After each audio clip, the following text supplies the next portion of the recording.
Saudara seorang pemuda ditangkap Satuan Reserse Narkoba Polresta Kendari setelah kedapatan menyembunyikan sabu di jok motor.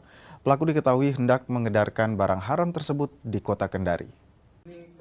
Pelaku berinisial EJS tidak berkutik saat ditangkap polisi. Pria 28 tahun itu ditangkap di sebuah kamar penginapan di Jalan Meohai, Kelurahan Bonggewea, Kecamatan Wuawa, Kota Kendari. Selain pelaku, polisi juga mengamankan 17 paket sabu siap edar yang disembunyikan di jok motor miliknya.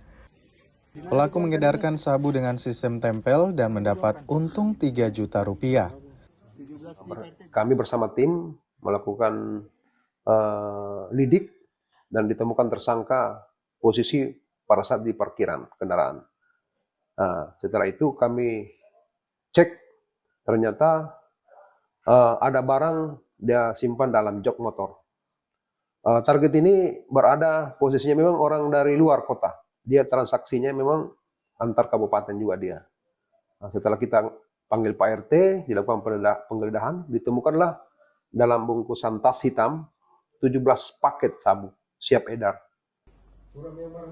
Pengembangan kasus ini dilakukan untuk mengungkap pemasok barang haram ke pelaku. Akibat perbuatannya, pelaku terancam hukuman 5 tahun penjara. Silvian Sakia, Kompas TV, Kendari, Sulawesi Tenggara.